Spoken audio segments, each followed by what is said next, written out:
And now, live at 12.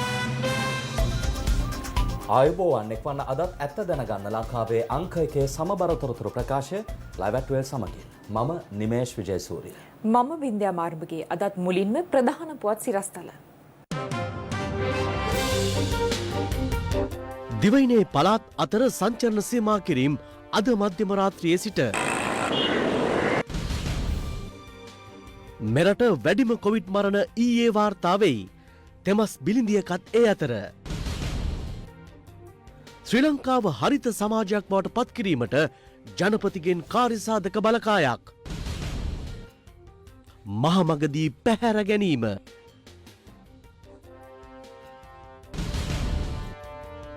Mihintale බැංකු කොල්ලය වරදී සැකකරුවෙකු අත්අඩංගුවට. Covid අවදානම අමතක කළ ඉන්දියානුවෝ. අද මධ්‍යම රාත්‍රියේ සිට පළාත් අතර සංචරණ සීමා ක්‍රියාත්මක බව COVID-19 පැතිරීම වැළැක්වීමේ ජාතික ක්‍රියාන්විත මධ්‍යස්ථාන ප්‍රධානී යුද හමුදාපති ජෙනරල් ශවේන්ද්‍ර සිල්වා මහතා පවසනවා. අවශ්‍ය වූහොත් ඉදිරියේදී දිස්ත්‍රික්ක අතරද සංචරණ සීමා පැනවීම කෙරෙහි අවධානය යොමු කෙරෙනු ඇති. ඊයේ රාත්‍රියේ නිවේදනය කෙරෙනු පරිදි පළාත් අතර සංචරණ සීමා අද මධ්‍යම රාත්‍රියේ සිට ක්‍රියාත්මක බව යුද හමුදාපති ජෙනරල් ශවේන්ද්‍ර සිල්වා මහතා පවසනවා. ඒ අනුව අත්‍යවශ්‍ය සේවාවන් සඳහා හැර පළාත් අතර සංචරණ කටයුතු අද මධ්‍යම රාත්‍රියේ සිට තහනම් වනු ඇති. ශ්‍රී ලංකාව තුළ දැනට පවතින කොවිඩ් වාතාවරණය සැලකිල්ලටගෙන අන්තර් පළාත් අතර ගමනාගමනය සීමා කිරීමට අද මධ්‍යම රාත්‍රියේ සිට කටයුතු කරන ලබනවා. මෙහිදී විශේෂයෙන්ම සෞඛ්‍ය සේවාවන් වලට මේ අදාළ වන්නේ නැහැ. අනෙකුත් අත්‍යවශ්‍ය සේවාවන් ජලය, විදුලිය, ඒ වගේම ආහාර පාන ආදී රැගෙන එන වාහන මෙවැනි දේවල් වලට මේ අදාළ වන්නේ නැහැ. කෙසේ වෙතත් ජනතාවගෙන් අනවශ්‍ය හේතුන් මත කිසිසේත්ම ගමන් කිරීමට අවහිර වීමක් කරනු ලබනවා. එය අද මධ්‍යම රාත්‍රියේ සිට 30 වෙනිදා මධ්‍යම රාත්‍රිය දක්වා ක්‍රියාත්මක වෙනවා. මීට අමතරව පළාත් වල මේ වන විට තිබෙන කොවිඩ් තත්ත්වය සැලකිල්ලටගෙන ඉදිරියේදී අන්තර් දිස්ත්‍රික්ක තුලවත් මෙවැනි සංචාරණ සීමාවක් පැනවීමට හැකියාවක් තිබෙනවා. මේ අතර ලංකා ගමනාගමන මණ්ඩලයත් දුම්රිය දෙපාර්තමේන්තුවත් සිය සේවා දිස්ත්‍රික්කවලට පමණක් සීමා කිරීමට තීරණය කළා. මේ ඊයේ රාත්‍රියේ කොළඹින් පිට පළාත්වලට පිටත්ව ගිය බස් සේවකයන් මුහුණ දුන් තත්ත්වයයි. ලයිට් පාක් තියෙන බස් ටික තමයි මේ තියෙන්නේ. මෙහි ආපුවා. මේක කොහොමද කොළඹ යන්න ඕනේ. මේ අතර පවතින COVID-19 වසංගත ව්‍යාප්තිය හමුවේ තවත් ප්‍රදේශ කිහිපයක් හුදකලා කිරීමට COVID-19 පැතිරීම වැළැක්වීමේ ජාතික ක්‍රියාන්විත මධ්‍යස්ථානය අද උදෑසන කටයුතු කළා. ඒ අනුව දිස්ත්‍රික්ක 4ක ග්‍රාම නිලධාරී වසම් 6ක් හුදකලා කර තිබෙනවා. මාතර දිස්ත්‍රික්කයේ මාතර පොලිස් බල ප්‍රදේශයේ උයන්වත්ත 417G, උයන්වත්ත උතුර 417D, මාතලේ දිස්ත්‍රික්කයේ රත්තොට පොලිස් බල ප්‍රදේශයට අයත් උඩහපුවිද E360 ග්‍රාම නිලධාරී වසම් ඒ අනුව හුදකලා කෙරුණා. ඊට අමතරව පුත්තලම දිස්ත්‍රික්කයේ කොස්සත්ත පොලිස් බල ප්‍රදේශයට අයත් මැදකිරිමැට යාන 466A ග්‍රාම නිලධාරී වසම සහ මහනුවර දිස්ත්‍රික්කයේ කඩුගන්නා පොලිස් බල ප්‍රදේශයට අයත් වල්ගම්පය ග්‍රාම නිලධාරී වසමේ තිබ්බුට්ටුගම සහ කොස්ගස්තැන්නගම ග්‍රාම නිලධාරී වසම් හුදකලා කර තිබෙනවා. මේ අතර රටේ කොවිඩ් මර්ධනය සඳහා ජනාධිපතිවරයාගේ වැඩපිළිවෙල පැහැදිලි කරමින් ජනාධිපති මාධ්‍ය ප්‍රකාශක කින්ස්ලි රත්නායක මහතා ඊයේ කරුණු දැක්වීමක් සිදු කළා. එහිදී සංචරණ සීමා පැනවීම මෙන්ම එන්නත් කරන වැඩපිළිවෙල ගැනත් අදහස් පළ වුණා. දෙවන එන්නත්කරණය සඳහා ඇස්ට්‍රාසෙනිකා එන්නත් මාත්‍රා ලක්ෂ 6ක් පමණ අවශ්‍ය බව මේ වන විට සෞඛ්‍යාංශ පෙන්වා දී තිබෙනවා. රජය එම මාත්‍රා ප්‍රමාණය ලබා ගැනීම සඳහා මේ වන විට විවිධ පාර්ශ්ව සමග සාකච්ඡා කරමින් සිටිනවා. මේ අතර චීනයේ සයිනෝෆාම් එන්නත් මාත්‍රා ලක්ෂ 6ක් ශ්‍රී ලංකාවට පරිත්‍යාග ලෙස ලැබුණු අතර රුසියානු ස්පුට්නික් එන්නතද එන්නත්කරණය සඳහා යොදා ගැනීමට රජය තීරණය කර තිබෙනවා. එහි පළමු අධීර ලෙස එන්නත් මාත්‍රා 15000ක් ශ්‍රී ලංකාවට හිමි වුණා. එහි දෙවන අධීර යටතේ එන්නත් 85000ක් නුදුරේදීම ලැබීමට නියමිතයි. අපටද එන්නත්කරණය තුළින් පවතින තත්ත්වය සාර්ථකව පාලනය කරගත හැකි බවටත් ශ්‍රී ලංකාවේ ශක්තිමත් සෞඛ්‍ය පද්ධතිය පිළිබඳවත් සමස්ත සෞඛ්‍ය කාර්ය මණ්ඩලය පිළිබඳවත් ජනාධිපතිතුමා පූර්ණ විශ්වාසය පළ කරනවා. කෙසේ වෙතත් මේ සියලු තත්ත්වයන් සමග COVID-19 වසංගත පාලනය සඳහා ජනතාවගේ කැපවීමද ඉතා වැදගත් බවයි ජනාධිපති ගෝඨාභය රාජපක්ෂ මැතිතුමා පෙන්වා දෙන්නේ. COVID-19 වසංගතය පිටු දැකීම සඳහා සියලු පාර්ශ්වයන් සමග ජනාධිපතිතුමා පැවැත් වූ සාකච්ඡාවල ප්‍රතිඵලයක් ලෙස මේ මාස 30 වැනිදා දක්වා සියලු පළාත් අතර සංචරණ සීමා පැනවීමටත් පිරිස් එක් රැස් වී කරන සියලු සංഭാෂණ අවස්ථා අවලංගු කිරීමටත් වෙළඳ ආයතන තුළට පිවිසීමේ හා රැඳී සිටිය හැකි පුද්ගල සංඛ්‍යාව සීමා කිරීමටත් ආසාදිතයන් බහුලව හමුවන ප්‍රදේශ හුදකලා කිරීම වැනි ආරක්ෂණ ක්‍රමවේද අනුගමනය කිරීමටත් ජනාධිපතිතුමා අදාළ අංශ වෙත උපදෙස් ලබා දුන්නා. කෙසේ වෙතත් එම සීමාවන් පැනවීමේදී ජන ජීවිතය අඩාල නොවන අයුරින් සහ රටේ අත්‍යවශ්‍ය සේවා අඛණ්ඩව පවත්වාගෙන යාමට නිසි ක්‍රමවේද අනුගමනය කළ යුතු බවයි ජනාධිපතිතුමා අවධාරණය කළේ. දිනක් තුළ මෙරටින් වාර්තා වූ වැඩිම COVID-19 ආසාදිත මරණ සංඛ්‍යාව ඊයේ වාර්තා වුණා. එම සංඛ්‍යාව දැක්වුණේ 26ක් ලෙස. එලෙස මියගිය අය අතර මාස 3ක් වයස ඇති බිලින්දියකද වනවා. COVID-19 වෛරසය ආසාදනය වීවෙන් රෝගින් 26 දෙනෙකු ඊයේ මිය ගියා. එලෙස මියගිය අතර මහනුවර වත්තේගම ප්‍රදේශයේ පදිංචි මාස 3ක් වයස ඇති බිලින්දියක්ද වනවා. මහනුවර ජාතික රෝහලේ ප්‍රතිකාර ලැබමින් සිටියේදී එම බිලින්දිය මිය ගොස් තිබුණේ කොවිඩ් නියුමෝනියා තත්ත්වයේ උත්සන්න වීම හේතුවෙන්. ඊයේ වාර්තා වූ මරණ 26 මෙරට දිස්ත්‍රික්ක 9කින් වාර්තා වී තිබූ අතර වැඩිම මරණ සංඛ්‍යාවක් කොළඹ දිස්ත්‍රික්කයෙන් වාර්තා වී තිබුණා. එම සංඛ්‍යාව 8ක්. කළුතර දිස්ත්‍රික්කයෙන් මරණ 6ක්, මහනුවර දිස්ත්‍රික්කයෙන් මරණ 3ක් වාර්තා වී තිබූ අතර සෙසු මරණ මාතර, ගාල්ල, කුරුණෑගල, ගම්පහ, අනුරාධපුරය සහ යාපනය යන දිස්ත්‍රික්කවලින් වාර්තා වී තිබුණා. ඒ අනුව මෙරටින් වාර්තා වන සමස්ත මරණ සංඛ්‍යාව 827ක් දක්වා ඉහළ ගියා. මේ අතර COVID-19 වෛරසය ආසාදනය වූ රෝගීන් 2624 දෙනෙකු ඊයේ මෙරටින් හඳුනාගත්තා. දිනක් තුළ මෙරට ආසාදිතයින් සංඛ්‍යාව 2500 සීමාව ඉක්මවා ගිය දෙවැනි අවස්ථාව මෙයයි. ඊයේ දිනේදී හඳුනාගත් ආසාදිතයින්ගෙන් වැඩිම ආසාදිතයින් පිරිසක් ගම්පහ දිස්ත්‍රික්කයෙන් හඳුනාගත් අතර එම සංඛ්‍යාව 551ක්. කළුතර දිස්ත්‍රික්කයෙන් ආසාදිතයින් 362 දෙනෙක්, කොළඹ දිස්ත්‍රික්කයෙන් ආසාදිතයින් 321 දෙනෙකුත් හඳුනාගෙන තිබුණා. එමෙන්ම නුවරඑළිය දිස්ත්‍රික්කයෙන් ආසාදිතයින් 184ක්, කුරුණෑගල දිස්ත්‍රික්කයෙන් ආසාදිතයින් 177ක්, ගාල්ල දිස්ත්‍රික්කයෙන් ආසාදිතයින් 170ක්, රත්නපුර දිස්ත්‍රික්කයෙන් ආසාදිතයින් 128 දෙනෙකු සහ යාපනීය දිස්ත්‍රික්කයෙන් ආසාදිතයින් 109 දෙනෙකු හඳුනාගත්තා. ඒ අනුව මෙරටින් වාර්තා වන සමස්ත ආසාදිතයින් සංඛ්‍යාව 1,28,530ක් දක්වා ඉහළ ගියා. ඔවුන්ගෙන් ආසාදිතයින් 1,50,611 දෙනෙකු සුවය ලබා පිටව ගොස් ඇති අතර ආසාදිතයින් 22,092 දෙනෙක් තවදුරටත් ප්‍රතිකාර ලබනවා. මේ අතර COVID-19 ආසාදිතයින් 69 දෙනෙකු හඳුනා ගැනීමත් සමග කොත්මලේ ප්‍රදේශයේ ඇඟලුම් කර්මාන්ත ශාලාවක් తాවකාලිකව වසා දැමීමට සෞඛ්‍ය අංශ පියවරගෙන තිබෙනවා. මාතර තලල්ල ප්‍රදේශයේ පදිංචි කාන්තාවක් ඇතුළු එකම පවුලේ 5 දෙනෙකුටද COVID-19 වෛරසය ආසාදනය වී ඇති බවට හඳුනාගත්තා. එම කාන්තාව කුඩාවැල්ල ප්‍රදේශයේ රාජ්‍ය බැංකුවක සේවිකාවක් ලෙස සේවය කර තිබූ අතර එම බැංකු ශාඛාව වසා දමා එහි සේවකයින් නිරෝධායනය සඳහා යොමු කිරීමට සෞඛ්‍ය අංශ පියවර ගත්තා. හංවැල සෞඛ්‍ය වෛද්‍ය නිලධාරී කොට්ටාශයෙන්ද ආසාදිතයින් 98 දෙනෙකු හඳුනාගෙන තිබෙනවා. මේ අතර අදත් ප්‍රදේශ කිහිපයකදීම එන්නත් කරන වැඩසටහන ක්‍රියාත්මක කෙරුණා. ඊයේ දිනේ වන විට කොවිෂීල්ඩ් එන්නතේ දෙවැනි මාත්‍රාව 2,11,518 දෙනෙකුට ලබා දී තිබූ අතර සිනෝෆාම් එන්නතේ පළමු මාත්‍රාව 23,575 දෙනෙකුට ලබා දී තිබුණා. ස්පුට්නික් V එන්නතේ පළමු මාත්‍රාවද පුද්ගලයන් 5,878 දෙනෙකුට ඊයේ දිනේ වන විට ලබා දී තිබෙනවා. මේ අතර රත්නපුර කලවාන විදුලි බල මණ්ඩලයට අයත් ගොඩනැගිල්ලක් කොවිඩ් අතරමැදි ප්‍රතිකාර මධ්‍යස්ථානයක් ලෙස සංවර්ධනය කිරීමට පියවරගෙන තිබෙනවා. එමෙන්ම කලවාන මූලික රෝහලේ කොටසක්ද විශේෂිත ප්‍රතිකාර ඒකකයක් ලෙස නම් කිරීමට පියවර ගත්තා. වන්නි යුද හමුදා නිලධාරීන් විසින් ඇඳන් 250කින් යුත් අතරමැදි ප්‍රතිකාර මධ්‍යස්ථානයක් වවුනියාව ආර්ථික මධ්‍යස්ථාන භූමියේ ඉදි කර තිබෙනවා. අම්බලන්ගොඩ පොල්වත්ත ග්‍රාමීය රෝහලේ කොවිඩ් ප්‍රතිකාර මධ්‍යස්ථානයකට ඉඩ ප්‍රමාණවත් නොවීම හේතුවෙන් తాවකාලික අතරමැදි ප්‍රතිකාර ඒකකයක් ඉදි කිරීමටද පියවරගෙන තිබූ අතර අමාත්‍ය නාමල් රාජපක්ෂ මහතා ඊයේ එම ස්ථානය නිරීක්ෂණය කළා. මේ අතර රෝගීන් සඳහා අවශ්‍ය ඇඳන් නිර්මාණය කිරීම මේ වන විට ප්‍රදේශ කිහිපයකදීම සිදු කරන අතර රාජ්‍ය කර්මාන්ත ශාලා දෙපාර්තමේන්තුව තුළ නිර්මාණය කරන ඇඳන්ද අමාත්‍ය නාමල් රාජපක්ෂ මහතාගේ නිරීක්ෂණයට ලක් වුණා. අද తాවකාලික රෝහල් වලට අවශ්‍ය ගොඩනැගිලි 13ක් අපි හදා යනවා. ඒ වගේම තමයි පොජ්ජන පෙරමුණ තරුණ සංවිධාන වගේ අපේ වෘත්තීය සමිති මැදිහත් වෙලා ඇඳන් ප්‍රමාණයක් ලබා දෙන අද කටයුතු කළා තියෙනවා. මේ ව්‍යාප්තිය පාලනය කරන දැඩි පියවරක් ගන්නවා වගේම අපි රටක් ජාතියක් දින ඉදිරියට යෑමත් මේ වෙනකොට ක්‍රියාත්මක වෙනවා. නිරෝධායන නීතිවලට අවනත නොවූ පුද්ගලයන් 548 දෙනෙක් පමණ ඊයේ දිනේදී පමණක් අත්අඩංගුවටගෙන ඇති බව පොලිස් මාධ්‍ය ප්‍රකාශක නියෝජ්‍ය පොලිස්පති අජිත් රෝහණ මහතා පවසනවා. ඒ අතර බස්නාහිර පළාත තුළ නිරෝධායන නීති කඩ කරමින් මගින් ප්‍රවාහනය කළ පුද්ගලයන් 92 දෙනෙක්ද වනවා. නිරෝධායන නීති කඩ කරමින් සමාජයේ හැසිරෙන පුද්ගලින් සොයා ඉකුත් ඔක්තෝබර් මාසයේ සිට ආරම්භ කර ඇති පොලිස් මෙහෙයුම්වලදී අද දක්වා පුද්ගලින් 7864 දෙනෙකු අත්අඩංගුවටගෙන තිබෙනවා. පොලිස් මාධ්‍ය ප්‍රකාශක නියෝජ්‍ය පොලිස්පති අජිත් රෝහණ මහතා පවසන්නේ ඊයේ දිනේදී පමණක් දිවයින පුරා කළ පොලිස් මෙහෙයුම්වලදී නිරෝධායන නීති කඩ කළ පුද්ගලින් 548 දෙනෙකු අත්අඩංගුවටගෙන ඇති බවයි. එමෙන්ම ඊයේ දිනේදී බස් රථ, දුම්රිය, ත්‍රිරෝද රථ සහ වෙනත් වාහන 3396ක් පරීක්ෂාවට ලක් කර තිබෙනවා බස්නාහිර පළාත තුලදී. මගී ප්‍රවාහන සේවා බස් රථ 611ක්, ඒ වගේම දුම්රිය 17ක්ද මේ අතරට ඇතුළත් වෙනවා. විශේෂයෙන්ම නියම ආකාරයට මගීන් රැගෙන නොයාම සම්බන්ධයෙන් අදාළ ප්‍රවාහන සේවාවලට සම්බන්ධ පුද්ගලයන් 92ක් පමණ ඊයේ දින අත්අඩංගුවටගෙන තිබෙනවා. මේ අතර නිරෝධායන නීති කඩකල පුද්ගලයන් 110 දිනක පමණ ඊයේ මඩකලපුව නගරයේදී අත්අඩංගුවටගෙන ඇන්ටිජන් පරීක්ෂණවලට යොමු කිරීමට මඩකලපුව පොලිසිය කටයුතු කර තිබෙනවා. ඒ අතරින් 8 දිනකට COVID-19 වෛරසය ආසාදනය වී තිබූ බවයි මඩකලපුව සෞඛ්‍ය වෛද්‍ය අධිකාරිවරයා පැවසුවේ. එමෙන්ම මඩකලපුව කොට්ටමුණේ ප්‍රදේශයේ උපන්දින සාදයක් පැවැත් වූ පුද්ගලයෙකුද අත්අඩංගුවටගෙන තිබෙනවා.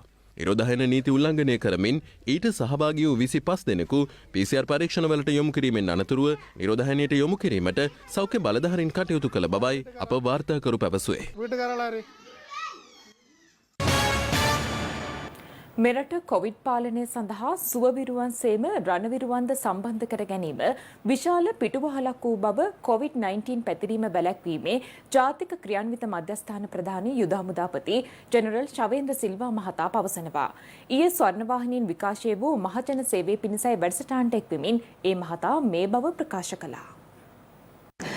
දෛනික ආසාදිතයින් සංඛ්‍යාව ඉදිරියේදී මේ විදියට වැඩි වෙයි, දෛනික කොවිඩ් මරණ සංඛ්‍යාව මේ විදියට වැඩි වෙයි කියලා විවිධ රටවල් උපුටා දක්වමින් නැත්නම් මාධ්‍ය විවිධ වාර්තා පළ කරනවා. යම් චකිතයක් තිබෙනවා අපේ රටේ මේ තියෙන තත්ත්වය පාලනය කරගන්නට බැරි වුණොත් අපිට දරා ගන්න බැරි මට්ටමකට ඉදිරියේදී ආසාදිතයින් සංඛ්‍යාව කොවිඩ් මරණ සංඛ්‍යාව වැඩි වෙන්නට පුළුවන්ද කියන කාරණාව. මේ ශ්‍රී ලංකාවේ කොවිඩ් ප්‍රථම රැල්ල ඉතාමත් සාර්ථකව පාලනය කරපු රටක්. ලෝකේ ප්‍රධාන රටවල් පළවෙනි දෙවෙනි රැල්ලේදී ධනින් වැටිච්ච වෙලාවේ අපි කුඩා රටක් වුණත් අපි මේක පාලනය කරගෙන සාර්ථකත්වයක් ගත්ත රටක්. දැන් මේ තෙවෙනි රැල්ලක් ඇවිල්ලා තියෙනවා. අපිට බැහැයි කියලා දෙයක් නැහැ. තාමත්ම බුද්ධිමත් ජනතාවක් ඉන්න රටක් මේක. ඉතින් ඒත් එක්කම ඕන වෙලාවට එකට හිට ගන්න රටක් අපේ ජනතාව. ලෝකයේ අනෙකුත් රටවලට වඩා සුවිශේෂී තත්වයක ඉන්න කාර්ය මණ්ඩල අපේ මේ සෞඛ්‍ය ක්ෂේත්‍රයේ ඉන්නේ. අපි සමහර වෙලාවට ඔය සංසන්දනය කරන රටවල් එක්ක ප්‍රස්තාර එක්ක සමහරලාට අපිට ඒක ගැලපෙන්නේ නැති වෙන්නත් පුළුවන්. ගැලපෙන්නත් පුළුවන්. අපි දන්නේ නැහැ. නමුත් අපේ ප්‍රජා සෞඛ්‍ය කෙරේ සහ වෛද්‍යවරුන් කියන සෞඛ්‍ය ක්ෂේත්‍ර පිළිබඳව හොඳ අවබෝධයක් රටේ ජනතාවට තිබෙනවා. ඒකේ පිළිවෙල විශ්වාසයක් ඇති කරගන්න. ඒත් එක ලෝකයේ අනිකුත් රටවල් වගේ නෙමෙයි. අතිගරු ජනාධිපතිතුමා හමුදාවන් සම්බන්ධ කරගත්ත මේ කොවිඩ් කාර්ය සාධක බලකාය මූල දවස් ඉඳලම ත්‍රිවිධ හමුදාව සහ පොලිසිය සම්බන්ධ කරගන්නවා. ලෝක සෞඛ්‍ය සංවිධානයත් කියනවා මේ තත්ත්වය ගැන. සුවවිරුවන් හා සමගාමීව රණවිරුවන් මේක ඇදගෙන දුවනවා. අද දිනේ හෙට දිනේ ඊතුරු දින කීපෙත් යම් කිසි කොවිඩ් ආසාදිතයෙක්ගේ වැඩිවීමක් දකින්න අපිට හැකියාවක් ලැබේ. ඒ අනුව මට විශ්වාසයි ඊළඟ සතියක් දෙකක් බොහෝ දුරට සංඛ්‍යාවන් වැඩිවීමේ ප්‍රවණතාවයක් තිබෙනවා. නමුත් එය කෙසේ හෝ පාලනය කරගත යුතුව තිබෙනවා. ඔක්සිජන් හිඟයට අපි කොහොමද පිළියම් හොයන්නේ කියන කාරණාවත් බොහෝ දෙනෙක් මතු කරන ප්‍රශ්නයක්. ලංකාවට මේ ඔක්සිජන් ලබා දෙන ආයතනත් එක්ක කතා කරන් පස්සේ ඔවුන් ඒක අනිවාර්යයෙන්ම උන්ට ලබා දීමට ධාරිතාවන් තිබෙන බවට අපිට සනාථ කරලා තිබෙනවා. අපි සෑම වෙලාවකම හමුදාවන් ඉදිරිය බලලා අපි කටයුතු කරන්නේ ඒ අනුව තමයි අනිවාර්යයෙන්ම ඇඳන් 10000ක් අපි වැඩි කරනවා කියලා රෝගීන්ට වැඩි කරන්නේ. මේ 10000 අපි හදලත් ඉවරයි. ඒවා පවත්වාගෙන යන තත්ත්වයකට පත් කළත් ඉවරයි. මේ අවස්ථාවේදී ශ්‍රී ලංකා යුද හමුදාව විසින් ඔබ දන්නේ නැති සීදුවේ ප්‍රතිකාර මධ්‍යස්ථානයක් ඇති කරමින් යනවා. ඊළඟ පැය 72 ඇතුළත වගේ අපිට හැකියාවක් ලැබේ බොහෝ දුරට මේක විවෘත කරන්න. මෙහි ඇති සුවිශේෂී භාවය ඇවිල්ලා අම්මා යනවා එක තැනකට, තාත්තා එක්කන් යනවා තවත් රෝහලකට, අපේ තියෙන පහසුකම් යටතේ ඒක. නමුත් මේක එහෙම නෙමේ. පවුලම අරම අපි කිව්වාගේ ආසාදිනේ වුණත් ඔවුන්ට පවුල් වල එකට ඉන්න පුළුවන් කාමර අපි සකසමින් තියෙනවා. ඒකට පූජ්‍ය පක්ෂයන් වෙනුවෙන් එවැනි ස්ථාන හදලා තියෙනවා. අපගේ දැයේ පිනට පහළ වූ වීරෝදා රණවිරුවන් දිවා රෑ නොබලා මහන්සියලා තමයි මේ රටේ ජනතාවට කිසිදු පුද්ගලෙක් මෙමගින් මිය නොවන ආකාරයට රැකබලාගෙන යැවීමට තමයි අපේ එකම පරමාර්ථය.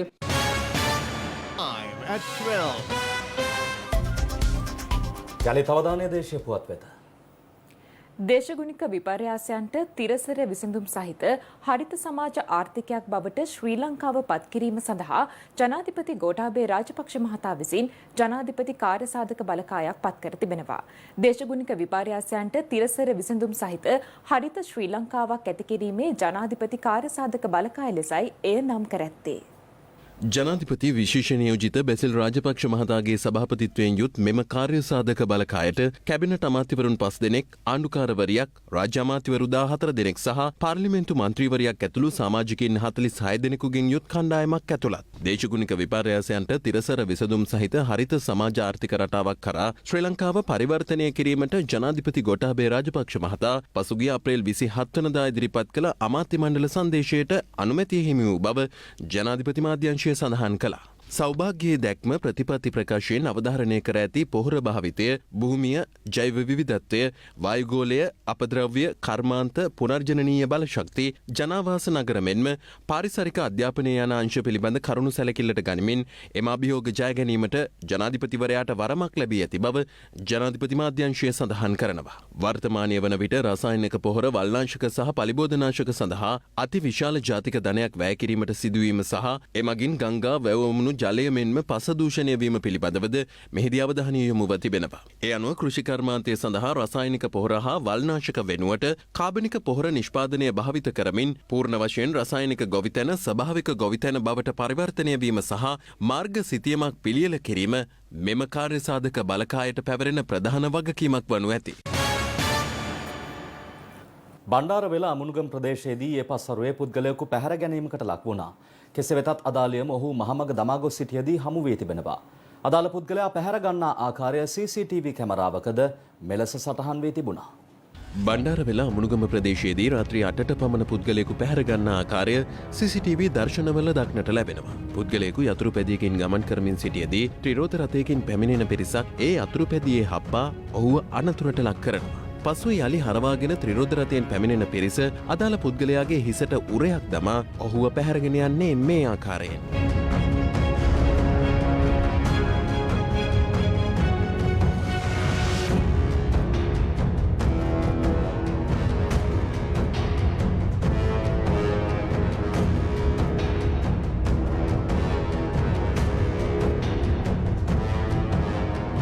මෙලෙස පැහැර ගැනීමට ලක් වූ පුද්ගලයා යලි හමුවන්නේ අදාළියොම 3ට පමණ ප්‍රපාතයකට වැටී සිටියදී. ඒ වන විටත් ඔහු දැඩි පහර කෑමකට ලක්ව තිබූ අතර ඔහුගේ පාදයකට හානි සිදු වී තිබුණා. ඔහු වහාම බණ්ඩාරවෙල රෝහලට ඇතුළත් කිරීමෙන් අනතුරුව දියතලාව රෝහලට මාරු කර යවා තිබෙනවා. මරනවා කියලා කිව්වලු. ඊට පස්සේ කිව්වලු අනේ ගත්තට කමන්නේ මරන්න නම් එපා කිව්වම බේස්ලෑන්ඩ් එකක් තිබ්බා, මුදු දෙකක් තිබ්බා අතේ. සල්ලිත් ඉතින් රුපියල් 30000ක් විතර අතේ තියෙනවා හැමදාම. මොකද යාට තුවාලේ මොනවද තියෙන්නේ? කකුල කැඩිලා. තුවාලෙකුත් ලොකුවට තියෙනවා. සිද්ධිය සම්බන්ධයෙන් විමර්ශනය කරන බණ්ඩාරවෙල පොලිසිය අනාවරණය කර ඇත්තේ අදාළ පුද්ගලයාට ඊයේ සීට්ටු මුදලක් ලැබීමට නියමිතව තිබීම හේතුවෙන් ඒවා ලබා ගැනීම සිදු කරන්නට ඇති බවයි. සිද්ධිය සම්බන්ධයෙන් බණ්ඩාරවෙල පොලිසිය පරීක්ෂණ පවත්වනවා.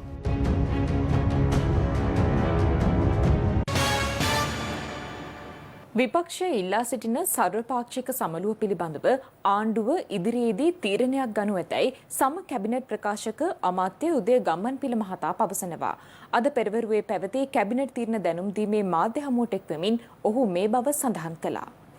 අමාත්‍යතුමනි, පක්ෂ 나යකයා සඳහන් කරනවා මේ අවස්ථා ව්‍යසනකාරී තත්ත්වය හමුවේ සර්වපාක්ෂික සමුළුවක් කැඳවන්න රජයට කිසිදු පක්ෂ පාට ભેදයකින් තොරව සහයෝගය ලබා දෙන්න කැමැති කියලා. නමුත් රජයේ කිසිදු ප්‍රතිචාරයක් මේ වෙනකන් දක්වලා නැහැ. ඔබට මතක නැති වුණාට COVID-19 වසංගත තත්ත්වය ඇති වුණු අවස්ථාවෙත් අපි සර්වපාක්ෂික සමුළුවක් කැඳෙව්වා. ඇත්තම එවැනි සමුළු දෙකක් පැවැත්තුවා. ඒ වගේම අපේ විපක්ෂයට විතරක් නෙවෙයි ඕනෑම කෙනෙකුට තියෙන ඕනෑම සම්බන්ධතාවයක් පාවිච්චි කරලා COVID-19 වසංගතයේ මර්ධනයට අපි සූදානම්. ඔබ කියන ඔය ඉල්ලීම සර්වපාක්ෂික සමුළුවක් කැඳවන්න කියන ඉල්ලීම විපක්ෂය විසින් කළා. තාම පැය 24ක්වත් නැහැ. ආණ්ඩුව ඒ පිළිබඳ තීන්දුවක් අරගෙන රට දැනුම් දෙවි. මේ අවස්ථාවේදී ජනාධිපතිතුරු රැස් කරලා සජිත් ප්‍රේමදාස මැතිතුමා සාකච්ඡා කළා. විදේශ ආධාර සහ ප්‍රතිකාර ලබා ගන්න උත්සාහ කරා. ඒ ආධාර දෙන්න ඇතැම් රටවල් කැමති වෙලා තියෙනවා. ඔබ දන්න අපි නොදන්න දෙයක් තමයි මේ විදේශ රටවල් ගන්නාවක් විපක්ෂ නායකතුමාට ආධාර දෙන්න එකඟතාවය පළ කරා කියන එක. විපක්ෂ නායකතුමා මේ දක්වා ආණ්ඩුවට දැනුම් දීමක් කරලා නැහැ. ආණ්ඩුවට ලබා දීමට එකඟ නොවු ඒත් විපක්ෂ නායකතුමත් එක්ක එකඟ වුණු ආධාර ප්‍රමාණයක් තියෙනවා කියලා රජය අවසර ලබා දීලා තිබ්බ ඉන්දියානු පුරවැසියන්ට ශ්‍රී ලංකාවේ නිරෝධායනය වෙන්න. දැන් මේ වන විට කැබිතිගොල්ලාව රෝහලේ නිරෝධායන වෙන කොවිඩ් ආසාදිත ඉන්දියා ජාතික ප්‍රතිකාර ලබන තත්ත්වයකටපත් වෙලා තියෙනවා. මේ තත්ත්වය මත මේ ඉන්දීය කොරෝනා ප්‍රභේදය මෙරට තුළ ව්‍යාප්ත වීමේ අවධානමක් තියෙනවා නේද? දැනට ඉන්දියානු ප්‍රභේදය හඳුනාගෙන තියෙන්නේ නිරෝධායනය වෙමින් සිටින අයගෙන් පමණයි. ඒ නිසා එය සමාජය පුරා පැතිරීමේ අවධානයක් මේ වෙන විට මතුවෙලා නැහැ. HIME ආයතනය විසින් නිකුත් කරනවා තත්ත්ව වාර්තාවක්. ඒකෙදී සඳහන් වෙනවා ලැබෙන සැප්තැම්බර් මාසය වන විට දෛනික ශ්‍රී ලංකාව තුළ දෛනික කොරෝනා මරණ සංඛ්‍යාව 20000 ඉක්මවන්න පුළුවන් කියලා. වැදගත් වන්නේ සැප්තැම්බර් වන විට මොකද්ද වෙන්නේ කියන එකට වඩා මේ මොහොතේ ව්‍යසනය නතර කර ගැනීමට කළ හැකි කළ යුතු සෑම දෙයක්ම කරනවද නැද්ද කියන කාරණයයි. ඒ වගේම මේ වෙන විට රජයේ වෛද්‍ය නිලධාරීන්ගේ සංගමය විසින් එම විශ්වවිද්‍යාලයෙන් ලිඛිතව ප්‍රශ්න කිරීමක් කරලා තියෙනවා. දවසකට 20000ක් මිය යෑමේ තත්ත්වයක් සැප්තැම්බර් මාසයේ ඇති වෙන බවට පැවසීමේ පදනම කුමක්ද කියන එක. මොකද ඒ ඉලක්කම බොහෝ දුරට අතාත්වික තත්ත්වයක් වෙන්නේ. අනුරාධපුර මිහින්තලේ නගරයේ පිහිටි රාජ්‍ය බැංකුවකට ඇතුළු වී මුදල් සොරා ගැනීමට ගත් උත්සාහයක් ව්‍යර්ථ කිරීමට මිහින්තලේ පොලිසිය සමත් වුණා. සොරා බැංකුවට ඇතුළු වූ පසු ඒ පිළිබඳව පොලිසියට ආරක්ෂක සංඥාවක් ලැබුණු නිසා සොරකම වැළැක්වීමට හැකි වූ බවයි පොලිසිය පැවසුවේ. මිහින්තලේ නගරයේ රාජ්‍ය බැංකුවක ජනේලයක් කඩා සොරෙකු ඇතුළු වී තිබුණේ අදාළුවම එකට පමණ. ඔහු බැංකුව තුළට ඇතුළු වී CCTV කැමරා පද්ධතියද අක්‍රිය කර තිබුණා. කෙසේ වෙතත් එවැනි සිද්ධියක් ඇති වුවහොත් පොලිසිය දැනුවත් වනසේ පොලිසිය සවිකර තිබූ සීනුව ඒ අවස්ථාවේ නාද වී තිබෙනවා. ඒ අනුව පොලිසිය බැංකුව අසලට ළඟා වනවත් සමගම සැකකරු සොරකම අතහැර දමා පලා ගිය බවයි පොලිසිය පැවසුවේ. කෙසේ වෙතත් පොලිසිය නගරයේ කළ මෙහෙයුමක් අතරතුරදී නගරයේ සිටි පුද්ගලයෙකු සිය බහරයට ගෙන තිබෙනවා. ඔහුද ගෙවල් බිඳීම් ඇතුළු සොරකම් කිහිපයකට අවශ්‍යව සිටි පුද්ගලයෙකු බව පොලිසිය පැවසුවා. ඔහු අදාළ බැංකු සොරකමට පැමිණි පුද්ගලයාගේ සහයට පැමිණ ඔත්තු බලමින් සිටි අයෙක් බවටයි සැක කරන්නේ. සිද්ධිය පිළිබඳ වැඩිදුර පරීක්ෂණ මිහින්තලේ පොලිසිය සිදු කරනවා. රට තුළ පොහොර හිඟයක් පවතිද්දී ඇතැම් කූට ව්‍යාපාරිකින් පොහොර සංගවාගෙන වැඩිමිලට අලෙවි කිරීම පිළිබඳව දිවයිනේ නන්දෙසින් වාර්තා වනවා. එලෙස වැඩිමිලට අලෙවි කිරීම සඳහා ගබඩා කර තිබූ පොහොරතක පිළිබඳව වාර්තා වුණේ ඇඹිලිපිටිය ප්‍රදේශයෙන්.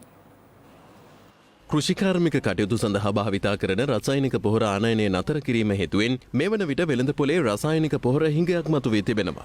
මෙම අවස්ථාවෙන් ප්‍රයෝජන ගනිමින් වැඩිමිලට පොහොර අලෙවි කරන කූට පොහොර ව්‍යාපාරිකින් පිළිබඳව දිවයිනේ විවිධ ප්‍රදේශවලින් වාර්තා වනවා. මේ ඇඹිලිපිටිය තුන්කම ප්‍රදේශයේ වෙළඳ සැලක්.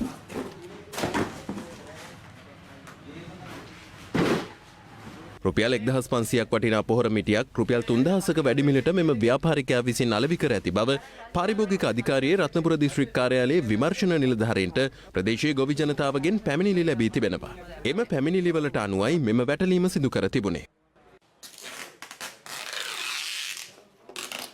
මේ අතර ඇඹිලිපිටිය රංචමඩම ප්‍රදේශයේ වෙළඳ සැලක කූට ලෙස වැඩිමිලට පොහොර මිටි විකිණීමේදී රත්නපුර දිස්ත්‍රික් පාරිභෝගික අධිකාරී නිලධාරීන් විසින් වැටලීමක් සිදු කර තිබෙනවා.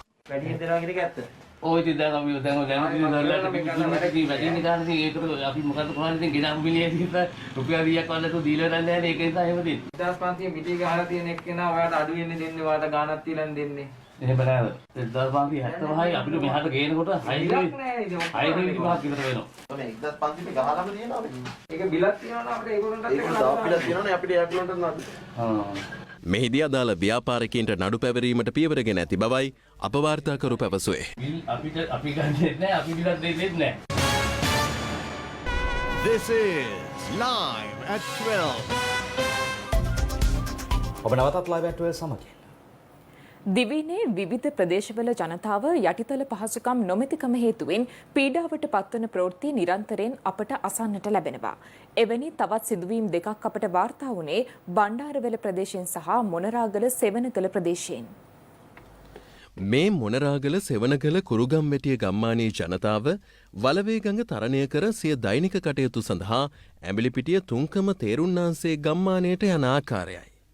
සිය ගොවිතැනින් නෙලාගන්නා අස්වැන්න අලෙවි කර ගැනීම සඳහා මෙන්ම අනෙකුත් අවශ්‍යතා සඳහා නගරයට යාමටද ගඟ තරණය කරන්නේ පාරුවක ආධාරයෙන්. ගඟේ ජලමට්ටම ඉහළ ගිය අවස්ථාවන්හි සිය දෛනික කටයුතු අඩාල වන බව පවසන සෙවණගල කුරුගම්වැටිය ගම්මානයේ ජනතාව බලධාරීන්ගෙන් ඉල්ලා සිටින්නේ ජීවිත අවදානමෙන් තොරව එගොඩ මෙගොඩ යන තමන්ට කඩිනමින් පාලමක් ඉදිකර දෙන ලෙසයි. මේ අතර බණ්ඩාරවෙල උඩුහුල්පත ගම්මානයේ ජනතාවද මාර්ග ගැටලුවක් හේතුවෙන් දුෂ්කරතාවට පත්ව ඇති බවයි වාර්තා වන්නේ. වසර ගණනාවක් තිස්සේ ප්‍රතිසංස්කරණය නොකළ මෙම මාර්ගයේ ප්‍රතිසංස්කරණය ඉකුත් පෙබරවාරි මාසයේ ආරම්භ වුණේ රුපියල් ලක්ෂ 75ක ප්‍රතිපාදන වෙන් කරමින්. කෙසේ වෙතත් මාර්ගය අලුත් වැඩියා කටයුතු ආරම්භ කර දින කිහිපයක් ගත වෙත්ම මෙවැනි ආකාරයට අබලන්වීම සම්බන්ධයෙන් ප්‍රදේශවාසීන් දරන්නේ මෙවැනි මතයක්. මං හිතන්නේ මහජන මුදල් මේ ආකාරයට කාබාසිනිය කරන ව්‍යාපෘතියක් මම මීට කලින් දැකලා නැහැ. ගම්මුන්ට ගමන් කරන්න හැකි වෙන පරිදි අනහිර ඇති සංවර්ධනය නැවත ඇති කර ජනතාවගේ සුභසිද්ධිය සඳහා මේ මාර්ගය පිළිසකර දෙන්න තමයි අපි ඉල්ලා සිටින්නේ. අපි ඉල්ලා සිටින මේ මාර්ගය හදලා දෙන්න කියලා. එහෙම කරන්න බැරි කමක් තියෙනවා නම් කරුණාකරලා මේ පස්සේ එළපු ගල් ටික බෙකින් ඉවත් කරලා දෙන්න. පරණ තිබ්බ විදිහට ඉදිරි මිනිස්සුන්ට යන්න පුළුවන්. වාහනේට කොහොම හරි යන්න පුළුවන්. තවත් දේශීය පුවත් කිහිපයක් කෙටියෙන් දකිමු දැන්. බදුල්ල සරණතොට තැන්පංගම ප්‍රදේශයේ අද අලුයම 3ට පමණ මහමග ගමන් කරමින් සිටි කාන්තාවක් වනාලි ප්‍රහාරයකින් මිය ගොස් තිබෙනවා. මේ දිනවල වනාලි ගම්මානයේ භෝග විනාශ කරමින් සැරිසරන බවත් මේ පිළිබඳව වනජීවී නිලධාරීන් අවශ්‍ය පියවරගෙන නොමැති බවත් ගම්වාසීන් චෝදනා කරනවා. මෙරටදී නීති විරෝධීව සූක්ෂම අයුරින් නිෂ්පාදනය කළ මත්පැන් විදේශීය රටවල මත්පැන් ලෙස හඟවා ජාවාරම් සිදු කළ සැකකරුවන් දෙදෙනෙකු ඇතුළු එම ස්කාගාරය මෙන්ම උපකරණද පොලිස් භාරයට ගෙන තිබෙනවා. අම්බලන්තොට ප්‍රදේශයේ සිදු කළ මෙම වැටලීමේදී අනාවරණය වී ඇත්තේ සැකකරුවන් කොලී පදනම මත ලබාගත් නිවසක් තුළ ඉතා සූක්ෂම අයුරින් මෙම ස්කාගාරය පවත්වාගෙන ගොස් ඇති බවයි. වේගෙන් ජනතාව අතර විශ්වාසයත් පිළිගැනීමත් තහවුරු කරන ප්‍රින්ටෙක්ස් ෆයිනෑන්ස් ආයතනයේ කිරිබත්ගොඩ ශාඛාවෙන් සිදුවන සේවාවන් තවදුරටත් පුළුල් කරමින් වෙනත් ස්ථානයක ස්ථාපනය කිරීම පසුගියදා සිදු කෙරුණා. මෙමගින් මීට පෙරයින් සිදු කෙරුණු සේවාවන් පුළුල් කිරීම හා පාරිභෝගිකින්ට ඉතා පහසු හා කාර්යක්ෂම සේවාවක් ලබා දීම අරමුණු කෙරෙනවා. එසමගින් ලයිව් ඇට් වේලා අදට අවසන්. ඔබට සුබ දවසක්.